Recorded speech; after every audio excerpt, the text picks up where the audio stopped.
দেশের এই আইন শৃঙ্খলা পরিস্থিতি খারাপের পেছনে কিছু কারণ আছে। প্রথম কারণটা হচ্ছে যে আমরা নিজেরা হানাহানির মধ্যে ব্যস্ত, একজন আরেকজনের বিরুদ্ধে বিষোদ্গারে ব্যস্ত। এটা একটা চমৎকার সুযোগ অপরাধীদের জন্য। যেহেতু আমরা একটা অরাজক পরিস্থিতির মধ্যে বিরাজ করছি, তারা খুব ভালোভাবেই জানে যে এই সময়ে যদি এই সমস্ত অপরাধ করা যায় তাহলে এখান থেকে পরিত্রাণ পাওয়া সম্ভব। সেই কারণে এই অপরাধগুলো হচ্ছে। আমরা যদি সংগঠিত থাকি, একত্রিত থাকি, তাহলে অবশ্যই এটা সম্মিলিতভাবে মোকাবেলা করা সম্ভব হবে। Police, RAB, BGB, TGFI, NSI এগুলো দেশের জন্য অত্যন্ত গুরুত্বপূর্ণ কাজ করেছে অতীতে। খারাপ কাজের সাথে অসংখ্য ভালো কাজ করেছে। আজকে যে দেশের স্থিতিশীলতা, দেশটাকে যে এত বছর স্থিতিশীল রাখা হয়েছে, এটার কারণ হচ্ছে এই সশস্ত্র বাহিনীর বহু সেনা সদস্য, সিভিলিয়ান সবাই মিলে এই অর্গানাইজেশনগুলোকে, অসামরিক, সামরিক সবাই মিলে এই অর্গানাইজেশনগুলোকে এফেক্টিভ রেখেছে। সেই জন্য আজকে সুন্দর, এতদিন ধরে আমরা একটা সুন্দর পরিবেশ পেয়েছি। এর মধ্যে যারা কাজ করেছে, যদি অপরাধ করে থাকে সেটার শাস্তি হবে, অবশ্যই শাস্তি হতে হবে। না হলে এই জিনিস আবার ঘটবে। আমরা সেটাকে বন্ধ করতে চাই চিরতরে, কিন্তু তার আগে মনে রাখতে হবে আমরা এমনভাবে কাজটা করব এই সমস্ত অর্গানাইজেশনগুলো যেন আন্ডারমাইন না হয়। আজকে পুলিশ সদস্য কাজ করছে না, এটা বিশাল বড় কারণ হচ্ছে অনেকের বিরুদ্ধে মামলা, অনেকে জেলে। RAB, BGB, DGFI, NSI panicked. বিভিন্ন দোষারোপ, গুম, খুন ইত্যাদি তদন্ত চলছে। অবশ্যই তদন্ত হবে, দোষীদের বিচারের আওতায় আনতে হবে। এমনভাবে কাজটা করতে হবে যেন এই অর্গানাইজেশনগুলো আন্ডারমাইন না হয়। এই অর্গানাইজেশনগুলোকে যদি আন্ডারমাইন করে আপনারা মনে করেন যে দেশের শান্তি শৃঙ্খলা বিরাজ করবে, সবাই শান্তিতে থাকবেন, সেটা হবে না, সেটা সম্ভব না। আমি আপনাদের পরিষ্কার করে বলে দিচ্ছি, এই দেশের শান্তি শৃঙ্খলা রক্ষার দায়িত্ব খালি সেনাবাহিনীর না। 2 লক্ষ পুলিশ আছে, বিজিবি আছে, র্যাব আছে, আনসার ভিডিপি আছে, আমার আছে হচ্ছে 30,000 সৈন্য। এদেরকে আমি এই যে একটা বিরাট ভয়েড, আমি এই 30,000 সৈন্য দিয়ে আমি কিভাবে এটা পূরণ করব? 30,000 থাকে, আবার 30,000 চলে যায় ক্যান্টনমেন্টে, আরো 30,000 আসে। এটা দিয়ে আমরা দিন রাত আমরা চেষ্টা করে যাচ্ছি। এখানে যে সমস্ত উচ্ছৃঙ্খল কাজ হয়েছে সেটা আমাদের নিজস্ব তৈরি, এটা আমাদের নিজস্ব ম্যানুফ্যাকচার, আমরা নিজস্ব এইগুলো তৈরি করেছি। এই বিপরীতমুখী কাজ করলে এসে কখনো শান্তি শৃঙ্খলা আসবে না। এই জিনিসটা আপনাদের মনে রাখতে হবে। ভিশনের ফুলঝুরি মেগা অফারে ফ্রি কিনলেই পাচ্ছেন 16 পিসের আকর্ষণীয় গিফট বক্স একদম ফ্রি। আজকে একটা বেদনা বিধুর দিবস। 2009 সালের 25শে ফেব্রুয়ারি আমরা এই 57 জন চৌকস সেনা অফিসার, এবং শুধু তাই নয়, আমাদের কিছু কিছু পরিবারবর্গর সদস্যদের আমরা হারিয়েছি। এখানে আসার সময় এই ছবিগুলো আমি দেখছিলাম। তো এই ছবিগুলো আপনারা অনেকে ছবিতে দেখেছেন, কিন্তু এগুলো আমার সব চাক্ষুষ দেখা। আমি একটা চাক্ষুষ সাক্ষী এই সমস্ত বর্বরতার। একটা জিনিস আমাদের সবসময় মনে রাখতে হবে, এই বর্বরতা কোনো সেনা সদস্য করেনি, সম্পূর্ণটাই তদানীন্তন বিজিবি সদস্য দ্বারা সংঘটিত। Full stop. এখানে কোনো ইফ এবং বাট নাই। এখানে যদি ইফ এবং বাট আনেন, এই যে বিচারিক কার্যক্রম এতদিন ধরে হয়েছে, 16 বছর ধরে 17 বছর ধরে যারা জেলে আছে, যারা কনভিক্টেড, সেই বিচারিক প্রক্রিয়া ব্যাহত হবে। এই জিনিসটা আমাদের খুব পরিষ্কার করে মনে রাখা প্রয়োজন। এই বিচারিক প্রক্রিয়াকে নষ্ট করবেন না। যে সমস্ত সদস্য শাস্তি পেয়েছে তারা শাস্তি পাওয়ার যোগ্য। এখানে কোনো রাজনৈতিক নেতৃবৃন্দ এর মধ্যে উপস্থিত ছিল কিনা, ইনভলভ ছিল কিনা, বাইরের কোনো শক্তি এর মধ্যে ইনভলভ ছিল কিনা, সেটার জন্য কমিশন করা হয়েছে। কমিশনের চেয়ারম্যান এখানে আছেন, উনি এটা বের করবেন এবং আপনাদের জানাবেন। বটম লাইন হচ্ছে যে এই সমস্ত আমাদের এই চৌকস সেনা সদস্য যারা প্রাণ হারিয়েছেন, তারা প্রাণ হারিয়েছেন তদানীন্তন বিডিআর সদস্যদের গুলিতে। আমরা নিজেরা এই সমস্ত জিনিস নিয়ে অনেক ভিন্ন মত পোষণ করছি। কেউ কেউ এই জিনিসটাকে ভিন্ন খাতে প্রবাহিত করার চেষ্টা করছি। সেটা আমাদের জন্য মঙ্গলজনক হবে না। আজকে যদি আমার যে উপদেশ আমি কিছু দিয়ে যাব, সেটা যদি আপনারা গ্রহণ করেন, আপনারা লাভবান হবেন, আমি এটা আপনাদের নিশ্চিত করছি। আমরা নিজেরা ভেদাভেদ সৃষ্টি না করি, আমরা নিজেরা ইউনাইটেড থাকি। আমাদের মধ্যে যদি কোনো সমস্যা থেকে থাকে, কোনো ব্যত্যয় থেকে থাকে, কোনো গ্রিভান্সেস থেকে থাকে, সেটা আমরা আলোচনার মাধ্যমে সমাধান করব। এটার জন্য ডানে বায়ে দৌড়িয়ে কোনো লাভ হবে না, নিজের ক্ষতি ছাড়া কোনো লাভ হবে না। আমি আপনাদের এই জিনিসটা নিশ্চিত করে দিচ্ছি। কিছু কিছু সদস্যদের দাবি যে তারা 2009 সাল থেকে আজ পর্যন্ত বিভিন্ন শাস্তি পেয়েছেন। কেউ কেউ দায়ী করছেন যে তারা অযাচিতভাবে শাস্তি পেয়েছেন। এটার জন্য আমি একটা বোর্ড করে দিয়েছি, একজন লেফটেন্যান্ট জেনারেল সেই বোর্ডের সদস্য। প্রথম ফেজে 51 জন সদস্যর ব্যাপারে আমার কাছে রিকমেন্ডেশন নিয়ে এসেছে। তার রিকমেন্ডেশনের অধিকাংশই আমি গ্রহণ করেছি এবং আরও বেশি আমি দিয়েছি। নেভি এয়ারফোর্সও তাদের এই কার্যক্রম চালিয়ে যাচ্ছে।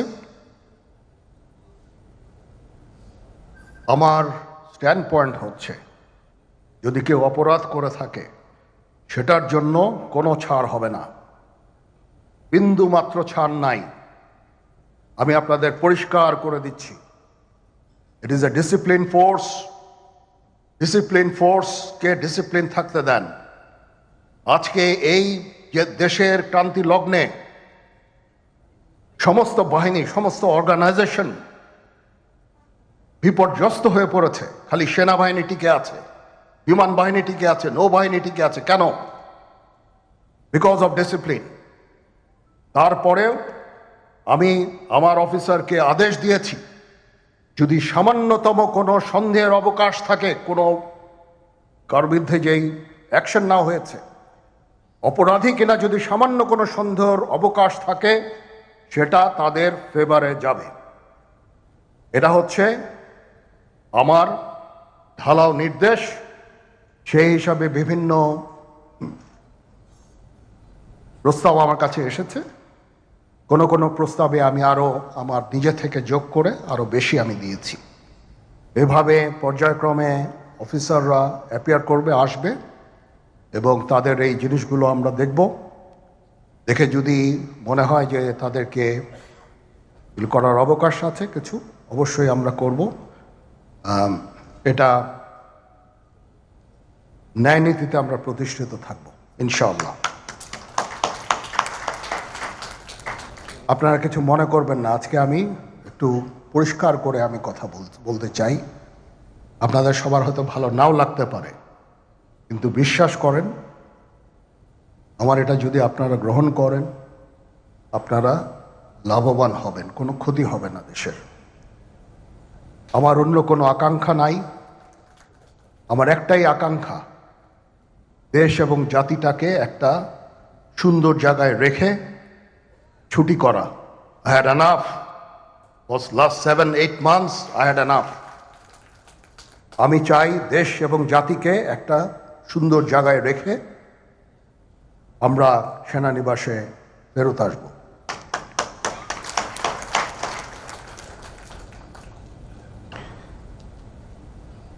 আরেকটা জরুরি বিষয় যেটা আমি ভাবলাম যে আপনাদের সাথে আমি শেয়ার করি। দেশের এই আইন শৃঙ্খলা পরিস্থিতি খারাপের পেছনে কিছু কারণ আছে। প্রথম কারণটা হচ্ছে যে আমরা নিজেরা হানাহানির মধ্যে ব্যস্ত, একজন আরেকজনের বিরুদ্ধে বিষোদ্গারে ব্যস্ত। এটা একটা চমৎকার সুযোগ অপরাধীদের জন্য। যেহেতু আমরা একটা অরাজক পরিস্থিতির মধ্যে বিরাজ করছি, তারা খুব ভালোভাবেই জানে যে এই সময়ে যদি এই সমস্ত অপরাধ করা যায় তাহলে এখান থেকে পরিত্রাণ পাওয়া সম্ভব। সেই কারণে এই অপরাধগুলো হচ্ছে। আমরা যদি সংগঠিত থাকি, একত্রিত থাকি, তাহলে অবশ্যই এটা সম্মিলিতভাবে মোকাবেলা করা সম্ভব হবে। Police, RAB, BGB, TGFI, NSI এগুলো দেশের জন্য অত্যন্ত গুরুত্বপূর্ণ কাজ করেছে অতীতে। খারাপ কাজের সাথে অসংখ্য ভালো কাজ করেছে। আজকে যে দেশের স্থিতিশীলতা, দেশটাকে যে এত বছর স্থিতিশীল রাখা হয়েছে, এটার কারণ হচ্ছে এই সশস্ত্র বাহিনীর বহু সেনা সদস্য, সিভিলিয়ান সবাই মিলে এই অর্গানাইজেশনগুলোকে, অসামরিক, সামরিক সবাই মিলে এই অর্গানাইজেশনগুলোকে এফেক্টিভ রেখেছে। সেই জন্য আজকে সুন্দর, এতদিন ধরে আমরা একটা সুন্দর পরিবেশ পেয়েছি। এর মধ্যে যারা কাজ করেছে, যদি অপরাধ করে থাকে সেটার শাস্তি হবে, অবশ্যই শাস্তি হতে হবে। দেশের বর্তমান অন্তর্বর্তীকালীন সরকার 10 মাসেও জাতীয় নির্বাচনের সুস্পষ্ট তারিখ ঘোষণা করেনি। ফলে রাষ্ট্র এবং রাজনীতিতে এক ধরনের অনিশ্চয়তা সৃষ্টি হয়েছে, এবং এই অনিশ্চয়তা সৃষ্টি হওয়ার কারণেই আমরা যদি খেয়াল করি, দেশে অর্থনৈতিক কর্মকাণ্ড বলা যায় প্রায় স্থবির হয়ে পড়েছে। জনগণের ভোটে নির্দিষ্ট মেয়াদের একটি স্থিতিশীল সরকার না থাকায় দেশে কাঙ্ক্ষিত বিনিয়োগও হচ্ছে না। আমরা এখানে উপস্থিত প্রায় প্রত্যেকেই গণমাধ্যমে খবরে দেখেছি, ব্যবসায়িক সংগঠনগুলো বলছে নানা কারণে ইতিমধ্যেই শত শত শিল্প কলকারখানা বন্ধ হয়ে গিয়েছে। আরো অনেক কলকারখানা বন্ধ হওয়ার উপক্রম হয়ে পড়ছে। বিভিন্ন সেক্টরে এ ধরনের অস্থিরতা বিরাজ করছে। জনগণ তাদের সমস্যা সম্ভাবনার কথা সরকারের কাছে তুলে ধরার বা বলার কোনো সুযোগ তারা পাচ্ছে না। সম্মানিত সভাপতি, সম্মানিত নেতৃবৃন্দ, অন্তর্বর্তীকালীন সরকারের উপদেষ্টাদের সঙ্গে স্বাভাবিক কারণেই জনগণের কোনোই যোগাযোগ নেই। বিভিন্ন শ্রেণী পেশার মানুষের সমস্যা সম্ভাবনা কিংবা দুঃখ দুর্দশা সম্পর্কে অনেক উপদেষ্টাই ওয়াকেফাল নন। তারা অফিসে বসে ফাইলপত্র দেখে জনগণের সমস্যা চিহ্নিত করে সমাধানের চেষ্টা হয়তো কেউ কেউ করছেন। জনগণের সঙ্গে সরাসরি যোগাযোগ ছাড়া প্রশাসন নির্ভর, ফাইল নির্ভর বা ফাইল ওয়ার্ক দিয়ে সকল সমস্যার সমাধান যদি করা যেতই, তাহলে তো নিশ্চয়ই রাজনৈতিক দল বা রাজনীতির প্রয়োজন হতো না। প্রিয় উপস্থিতি, দেশের জনগণ সরাসরি নিজেদের পছন্দের প্রার্থীকে ভোট দিয়ে একটি জবাবদিহিমূলক সরকার প্রতিষ্ঠিত করতে প্রস্তুত। কিন্তু অন্তর্বর্তীকালীন সরকার মনে হয় জনগণের আকাঙ্ক্ষা উপলব্ধি করতে ব্যর্থ হচ্ছে। গণতন্ত্রের পক্ষের প্রতিটি রাজনৈতিক দলের পক্ষ থেকে লিখিতভাবে অন্তর্বর্তীকালীন সরকারের কাছে সংস্কার প্রস্তাব দেওয়া হয়েছে এরই ভিতর। সংস্কারের ব্যাপারে কিন্তু কোনো রাজনৈতিক দলেরই তেমন কোনো আপত্তি নেই। তবে সংস্কার নিয়ে সরকারের অযথা সময় ক্ষেপণে আপত্তি অবশ্যই রয়েছে, শুধু রাজনৈতিক দলের নয়, রাজনৈতিক দলগুলোর বাইরেও পত্র পত্রিকার মাধ্যমে আমরা দেখেছি বিভিন্ন সংগঠনও এ ব্যাপারে তাদের আপত্তির কথা জানিয়েছে, এ ব্যাপারে তাদের কনসার্নের কথা জানিয়েছে। এবং এ কারণেই আমরা মনে করি প্রস্তাবিত সংস্কার শেষ করে যদি তাদের ইন্টেনশন সঠিক থাকে, গণতন্ত্রের পক্ষে থাকে, আমরা দাবি করেছি ডিসেম্বরের ভিতরে নির্বাচন দিতে, তবে আমি এটাও মনে করি বিভিন্ন বিষয় বিবেচনা করে সংস্কার প্রস্তাব শেষ করে, যেহেতু কম বেশি সকল বিষয় অধিকাংশ দলগুলোর মধ্যে একমত রয়েছে, ডিসেম্বরের আগেও নির্বাচন করা সম্ভব। আমি অন্তর্বর্তীকালীন সরকারের কাছে আবারও আহ্বান জানাই, জনগণের আকাঙ্ক্ষাকে ধারণ করুন, অবিলম্বে ডিসেম্বরের মধ্যেই সুনির্দিষ্ট দিনক্ষণ দিয়ে জাতীয় নির্বাচনের তারিখ ঘোষণা করুন। এখানে অন্তর্বর্তীকালীন সরকারের জয় বা পরাজয়ের কোনো কিছুই নেই, বরং স্বাধীনতা প্রিয় জনগণকে একটি সুষ্ঠু নির্বাচন উপহার দিয়ে গণতন্ত্রকেই বিজয়ী করতে সাহায্য করুন।